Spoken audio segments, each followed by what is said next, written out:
आज हम बात करेंगे शेरपा बैठक को लेकर लेक सिटी में आए शेरपा और राजनयिकों ने उदयपुर से विदा लेते समय क्या कहा, किस तरह शेरपा सम्मेलन विदेशी पावड़ों के लिए यादगार बन गया, उस पर बात करेंगे। उनकी भावना और उनके शब्दों का तर्जुमा करके बताएंगे उन्होंने एयरपोर्ट पर विदाई लेते समय क्या कुछ कहा। साथ ही बताएंगे कि प्रदर्शनकारी छात्रों ने वीसी पर गाने के माध्यम से क्या तंज कसा। दिन भर की खबरें और अपडेट से आपको जोड़ेंगे। नमस्कार, मैं हूं मीनाक्षी। आप भी अपनी खबरें 9413802327 पर भेज सकते हैं।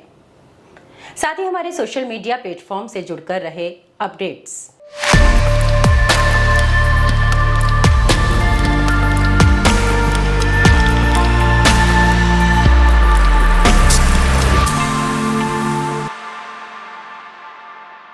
पहली बार भारत की अध्यक्षता में अगले साल होने वाली G20 शिखर सम्मेलन से पूर्व लेक सिटी में आयोजित पहली शेरपा G20 बैठक ने प्रतिमान बना दिए। इसकी बड़ी वजह है यहाँ के जिला प्रशासन और G20 सम्मेलन को आयोजित करने वाली कमेटी के बीच बेहतर तालमेल। इसका नतीजा रहा कि उदयपुर विश्व पटल पर छा गया।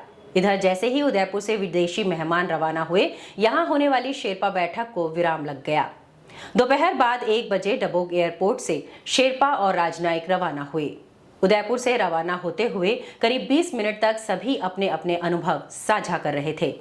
अपनी अपनी जुबान और अपने अपने शब्दों में सभी विदेशी मेहमानों ने जो कहा उसका तर्जुमा करें तो उनका कहना था कि ये कार्यक्रम हमारे लिए आनंद की तमाम सीमा पार करने वाला रहा। खास बात ये रही कि उदयपुर प्रस्थान से पूर्व प्रशासन ने पूछा कि आपका अनुभव यहाँ कैसा रहा, तो वे बोले, ग्रेट एंजॉय, मतलब ऐसा आनंद जो कभी लिया नहीं गया और ना कभी लिया जा सकता है। पर्यटन विभाग की उप निदेशक शिखा सक्सेना ने बताया कि राजस्थान पर्यटन विभाग की ओर से एयरपोर्ट पर शेरपा और राजनयिकों को गुलाब का फूल देकर विदाई दी। 1 बजे सभी मेहमान उदयपुर से रवाना हुए। यहां से दिल्ली और मुंबई से इंटरनेशनल फ्लाइट पकड़कर अपने अपने देश लौटेंगे। एयरपोर्ट पर 20 मिनट तक रुके सभी मेहमानों ने अपने अपने अनुभव साझा किए। उन्होंने बताया कि ये आनंद के प्रतिमान तोड़ने वाले क्षण हैं जिसको कभी भुलाया नहीं जा सकेगा। कुछ शेरपा ने ये भी कहा कि यहाँ के लोग, कल्चर और धरोहरें ऐसी हैं जिसने हमारे दिलों में हमेशा के लिए अमिट छाप छोड़ दी है। अगर मौका मिलेगा तो हम फिर यहाँ कुछ दिन परिवार के साथ रहना चाहेंगे। खास बात यह रही कि अपनी फ्लाइट पकड़ने से पूर्व मेहमानों ने उदयपुर में होने वाले आगामी कार्यक्रमों की जानकारी ली ताकि वो वर्चुअल रूप से भी उन कार्यक्रमों को देख सके। आपको बता दें कि जिला प्रशासन की ओर से की गई व्यवस्थाओं ने प्रतिमान खड़े कर दिए। निर्बाध और निर्विघ्न रूप से आयोजित कार्यक्रम को लेकर कई नजीरें दी जा रही हैं। फिर चाहे सुरक्षा व्यवस्था हो, कल्चर कार्यक्रम हो, आयोजन स्थलों का चयन हो या फिर खान पान आदि की व्यवस्था, सभी ने विदेशी पावड़ों का मन मोह लिया। पर्यटक विभाग की उपनिदेशक शिखा सक्सेना ने बताया, केरला और बंगाल के अधिकारियों ने संपर्क कर उनसे आयोजन की रूपरेखा की जानकारी ली ताकि उनके यहाँ होने वाले कार्यक्रमों को इसी प्रकार सफल बना सके। 3:20 पर विदेश मंत्रालय के सचिव नगराज नायडू काकानूर रवाना हुए। इस दौरान भारत के शेरपा अमिताभ कांत, पर्यटक विभाग की प्रमुख सचिव Gayatri Rathore, collector Tarachand Meena, IG Prafull Kumar, SP Vikas Sharma आदि ने गुलाब का फूल देकर शेरपा व राजनयिकों को विदाई दी। उदयपुर की पिछौला झील में 3 दिन पहले डूबे युवक का शव गुरुवार सुबह मिला। युवक के कूदने के बाद से ही सिविल डिफेंस की टीम लगातार रेस्क्यू ऑपरेशन कर रही थी। सिविल डिफेंस की टीम ने शव अंबा माता पुलिस के सुपुर्द किया है। फिलहाल पुलिस ने शव को मोर्चरी में रखवाया है। इधर शव मिलने की सूचना के बाद राजेश के परिजनों भी मोर्चरी पहुंचे। अनुसंधान अधिकारी हेड कांस्टेबल नरेश शर्मा ने बताया कि युवक लालघाट स्थित होटल जवाड़ा में काम करता था। युवक चांदपुर क्षेत्र में चौबीसा की गली में साथ ही काम करने वाले 3 अन्य युवकों के साथ किराए के मकान में रहता था। साथ ही युवकों ने पुलिस को बताया कि राजेश बार बार झील में कूदने के लिए कमरे से निकल रहा था। कई बार रोकने पर भी नहीं रुका। 3 दिन पूर्व देर रात पिछौला में छलांग लगा दी। पुलिस इस मामले में जांच कर आत्महत्या के कारणों का पता लगाने में जुट गई है। शहर के मोहनलाल सुखाड़िया विश्वविद्यालय के प्रशासनिक भवन के बाहर गुरुवार को अपनी विभिन्न मांगों और कॉलेज की अव्यवस्थाओं को सुधारने की मांग को लेकर छात्र धरने पर बैठ गए। छात्रों ने कुलपति को लेकर गीत भी गाए कि कॉलेज कॉलेज ढूंढा है, किसी ने वीसी को देखा क्या। दोपहर तक छात्रों ने प्रशासनिक भवन के बाहर जमकर नारेबाजी की। कॉमर्स कॉलेज के महासचिव हर्षद देसाई के नेतृत्व में छात्र जब कुलपति को ज्ञापन देने पहुंचे तो कुलपति नहीं मिले। ऐसे में छात्रों ने इस पर आक्रोश जताना शुरू कर दिया। प्रदर्शन कर रहे छात्रों का कहना था कि विश्वविद्यालय के संघटक महाविद्यालय कॉमर्स और साइंस कॉलेज के बीच महाराणा भूपाल सिंह की प्रतिमा लगी है और उसके आसपास अक्सर असामाजिक तत्वों द्वारा शराब और धूम्रपान सेवन किया जाता है। वहां शराब की खाली बोतल ही वहां पर छोड़ दी जाती है। ऐसे में सुरक्षा के अभाव में असामाजिक तत्वों ने इस परिसर को मौज मस्ती का अड्डा बना दिया है। विश्वविद्यालय के विभिन्न हॉस्टल्स में भी काफी अव्यवस्था है, जिन पर भी ध्यान देने वाला कोई नहीं है। छात्र नेताओं का कहना है कि एमबी ग्राउंड में भी कई तरह की अव्यवस्था है, जिन्हें काफी समय से सुधारने की मांग की जाती रही है। आश्वासन देने के अलावा अब तक कुलपति ने उनकी मांगे पूरी नहीं की हैं। कुलपति के नहीं मिलने से छात्र अब आक्रोशित होकर धरने पर बैठ गए हैं। मैं अरशद कुमार, छात्र संघ महासचिव वाणिज्य महाविद्यालय। हमारा सबसे पहला मुद्दा है कि महाराणा भूपाल का अपमान हो रहा है। सबसे पहली बात है कि जहाँ महाराणा भूपाल की प्रतिमा लगी हुई है वही मदिरा पदार्थ का सेवन हो रहा है और ये बहुत ही गलत बात है, ठीक है। और बच्चों पर भी बुरा प्रभाव पड़ रहा है। वाणिज्य महाविद्यालय विज्ञान महाविद्यालय के बीच जो महाराणा भूपाल की प्रतिमा बैठी हुई है वहाँ पर मदिरा पदार्थ का सेवन हो रहा है। इसलिए हो रहा है क्योंकि यहाँ कॉमर्स कॉलेज में कोई सुरक्षाकर्मी नहीं है और साइंस कॉलेज में सुरक्षाकर्मी है। वो तो वहाँ जाके बैठे रहते हैं, उनके कोई काम है नहीं, बस आराम से मस्त बैठे, उनको देखना तो है नहीं। सुरक्षाकर्मी अगर सुरक्षा करते हैं कॉलेज की तो उनका फर्ज बनता है कि वो पूरे कॉलेज में राउंड वगैरह लगाए। राउंड नहीं लगा रहे तो एक तो कॉमर्स कॉलेज में सुरक्षाकर्मी लगाया जाए। और दूसरी बात, सबसे मेन मुद्दा है कि यहाँ छात्रावास नहीं है और छात्रावास है तो उसमें कोई सुविधा नहीं है। 3 छात्रावास है, उसमें मेस की सुविधा है ही नहीं और गार्गी हॉस्टल है जो बच्चियों का है, उनमें ना तो खाना सही से बनता है और उनसे एक्स्ट्रा चार्ज वसूल रहे। ये है कि चाय पीने के अलग पैसे दो, अगर खाना बनाना है तो 9:30 से 11:30 तो नाश्ते का टाइम होता है, वहाँ ये बोल रहे हैं तुम खाना खा के निकल जाओ, नहीं हो। तो ये सब गलत बातें है। और यूनिवर्सिटी की जो रोड है ये कोई ए ग्रेड यूनिवर्सिटी में आती है। यहाँ बोलते हैं हमारे Mohanlal Sukhadia university A grade university है और यहाँ की सड़कें देखी हो तो खड्डे है। यहाँ से बच्चे जब भी आते हैं कई खड्डों में गिर जाते हैं, कुछ और हो जाता है। और एमई ग्राउंड का जो समय है वो भी इन्होंने पाबंद कर रखा है, इतने बच्चे जाएंगे, इतने बजे वापस आ जाएंगे। और आईडी कार्ड वैसे ही है, आईडी कार्ड से अलाउड करते हैं, तो फिर किस बात की रोक टोक है इनकी सब। जिले के गोगुंदा थाना क्षेत्र के सिवनिया गांव में 2 माह के मासूम की हत्या के गंभीर आरोप लगाते हुए एक व्यक्ति ने ससुर पर कार्रवाई की मांग की। सिवनिया निवासी मांगीलाल ने बताया कि उसके ससुर और उसकी पत्नी ने हमला कर दिया, जिससे उसकी 2 माह के मासूम बच्चे की मौत हो गई। आरोप है कि जान बचाकर वो गोगुंदा थाने में पहुंचा और कार्रवाई को लेकर रिपोर्ट दी। रिपोर्ट में बताया कि ससुर और उसकी पत्नी ने मिलकर उसके बच्चे की हत्या कर दी। मांगीलाल ने बताया कि हमले में उसके शरीर पर भी गंभीर चोटें आई हैं। सूचना पर गोगुंदा थाना पुलिस मौके पर रवाना हुई। मांगीलाल की ओर से दी गई रिपोर्ट के आधार पर पुलिस ने जांच शुरू कर दी है। लेक सिटी में भारतीय जैन संगठन का 2 दिवसीय राष्ट्रीय अधिवेशन 17 दिसंबर को शुरू होगा। इसमें भारत सरकार के 13 राज्यों में 100 जिलों के जल संवर्धन पर MOU होगा। इसी के आधार पर पहले दिन शाम 4:30 बजे 100 भिन्न झांकियों के माध्यम से ओकेजन गार्डन से DPS स्कूल मैदान पर विशाल वाटर रैली निकाली जाएगी, जिसका नेतृत्व केंद्रीय जल शक्ति मंत्री गजेंद्र सिंह शेखावत, महाराष्ट्र के उप मुख्यमंत्री देवेंद्र फडणवीस, संगठन के संस्थापक शांतिलाल मुत्था, राष्ट्रीय अध्यक्ष राजेंद्र लूकड़ करेंगे। इस कार्यक्रम में भारत सरकार के सड़क एवं परिवहन मंत्री नितिन गडकरी, जल शक्ति मंत्री गजेंद्र सिंह शेखावत, ग्रामीण विकास एवं पंचायती राज मंत्री कपिल पाटिल, गोवा के CM प्रमोद सावंत, महाराष्ट्र के उप मुख्यमंत्री देवेंद्र फडणवीस, विधानसभा अध्यक्ष CP जोशी, नेता प्रतिपक्ष Gulabchand Kataria, doctor Abhay Firodia, chairman Force Motors Vallabh Bhansali, प्रबंधन निदेशक इनाम सिक्योरिटी सहित देश भर के 100 से अधिक उद्योगपति, शिक्षाविद और ब्यूरोक्रेट्स और जनप्रतिनिधि इस महाअधिवेशन का हिस्सा बनेंगे।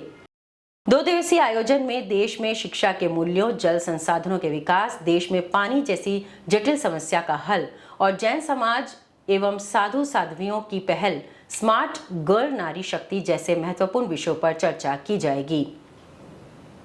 भारतीय जैन संगठन राजस्थान के प्रदेश अध्यक्ष राजकुमार फत्तावत ने बताया कि यह राष्ट्रीय अधिवेशन BJS के संस्थापक शांतिलाल मुत्था के निर्देशन एवं राष्ट्रीय अध्यक्ष राजेंद्र लूकड़ के मार्गदर्शन में आयोजित होगा। इसका उद्घाटन 17 दिसंबर को सुबह 9 बजे शुभागपुरा 100 फीट रोड स्थित ओकेजन गार्डन में किया जाएगा। इसमें देश भर के 4000 से अधिक प्रतिनिधि भाग लेंगे। अधिवेशन की सफलता के लिए महेंद्र तलेसरा को मुख्य संयोजक के रूप में मनोनीत किया गया।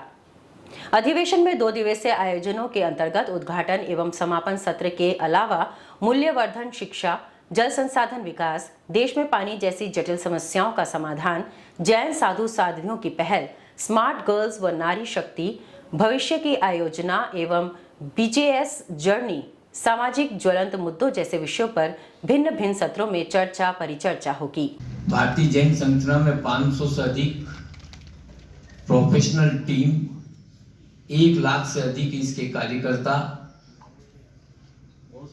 देश भर में आपदा प्रबंधन के साथ साथ समाज की ज्वलंत समस्याओं पर कार्य कर रहे हैं। किसी भी संगठन का वार्षिक अधिवेशन विगत वर्षों में किए गए कार्यों और आने वाले वर्षों में किस पर मावली बागोलिया बांध से सिंचाई शुरू करने के लिए बागोलिया बांध के कमांड क्षेत्र में आने वाले समस्त किसानों ने मावली तहसीलदार, उपखंड अधिकारी व सिंचाई विभाग को ज्ञापन देकर अपनी समस्या प्रशासन के सामने रखी। ज्ञापन में किसानों ने बताया कि नहर की सफाई के लिए किसानों ने स्वयं चंदा एकत्रित कर लगभग 1.5-2 लाख रुपए खर्च कर नहर की सफाई करवाई है और अभी तक नहर में पानी नहीं छोड़ा गया है।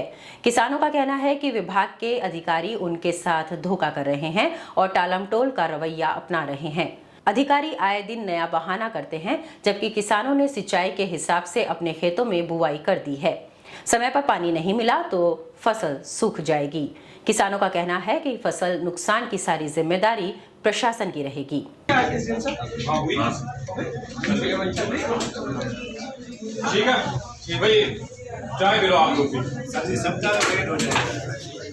Udaipur cement works limited, Dabok व गीतांजलि मेडिकल कॉलेज एवं हॉस्पिटल के साझे में ग्राम पंचायत खेमली के सहयोग से ग्राम पंचायत के राजस्व गांव ढीकला में निःशुल्क चर्म, नेत्र व स्वास्थ्य शिविर का आयोजन किया गया।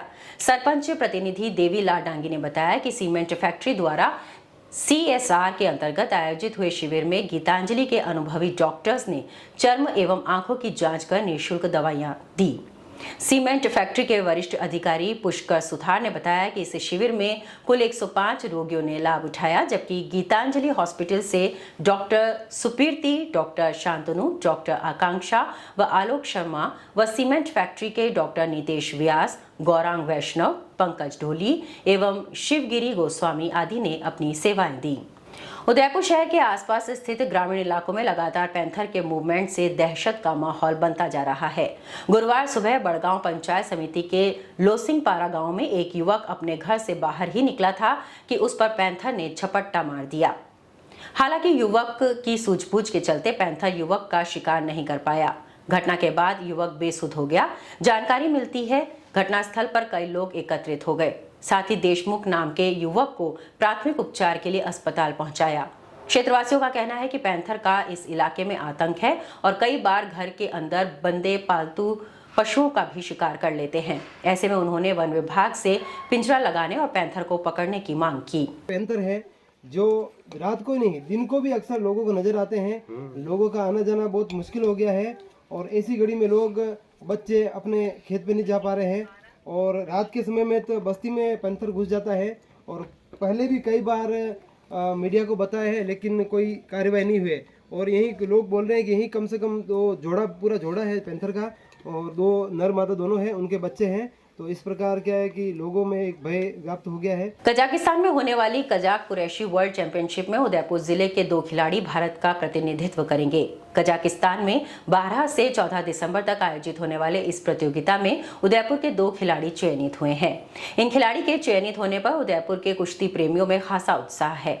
इसी के चलते उस्ताद लक्ष्मण सिंह व्यायामशाला पर दोनों खिलाड़ी भव्यराज सिंह और हर्षित खंडेल का सम्मान किया गया। आपको बता दें कि कजाकिस्तान जाने से पहले दोनों खिलाड़ी पूरी तत्परता से प्रैक्टिस में लगे हैं और उन्हें उम्मीद है कि वे भारत का प्रतिनिधित्व करते हुए गोल्ड मेडल जीतकर जरूर लाएंगे। मेरा नाम भव्यराज सिंह सोलंकी है और मैं कजाक कुरैश का प्लेयर हूं और मैंने यहाँ पे इसकी जो ट्रायल हुई थी दिल्ली में, वहाँ सिलेक्शन में फर्स्ट आके मैंने इसमें अपना सिलेक्शन लिया है और इसकी जो ट्रायल है वो कजाकिस्तान में इसका वर्ल्ड चैम्पियनशिप होने वाली है। उसमें सीनियर एज में मैं 100+ में इंडिया को रिप्रेजेंट करने जा रहा हूँ और मेरी पूरी उम्मीद यही है कि मैं इंडिया के लिए गोल्ड लेके आऊँ। देखो, तैयारी तो हम सालों से करते आ रहे हैं, लेकिन अब हमें मौका मिला है भारत को आगे सम्मानित करने का, रिप्रेजेंट करने का, तो कोशिश पूरी है, बाकी हमने मेहनत भी पूरी करी है। अरावली निर्माण मजदूर सुरक्षा संघ उदयपुर की 1 दिवसीय प्रशिक्षण संगोष्ठी संपन्न हुई। संगोष्ठी के मुख्य अतिथि राष्ट्रीय श्रमिक शिक्षा एवं विकास बोर्ड के क्षेत्रीय निदेशक पुनीत गौतम, अध्यक्षता अरावली निर्माण मजदूर सुरक्षा संघ के अध्यक्ष गोविंद लाल उड़, विशिष्ट अतिथि सामाजिक सुरक्षा फेडरेशन नई दिल्ली के महासचिव सौरभ गुप्ता, अरावली यूनियन के कोषाध्यक्ष भगवान लाल गमेती ने बताया कि साइफन चौराहा अरावली यूनियन कार्यालय पर दंतोपंत ठेगड़ी राष्ट्रीय श्रमिक शिक्षा एवं विकास बोर्ड, भारत सरकार, श्रम एवं रोजगार मंत्रालय द्वारा असंगठित क्षेत्र में कामगार यूनियन संगठन के साथ श्रम मुद्दों को लेकर 1 दिवसीय संगोष्ठी प्रशिक्षण कार्यक्रम का आयोजन किया गया। इस संगोष्ठी में निर्माण श्रमिकों के मुद्दों पर चर्चा की गई। तो ये थी आज की खबरें। कल फिर हाजिर होंगे, तब तक के लिए दीजिए अनुमति। नमस्कार।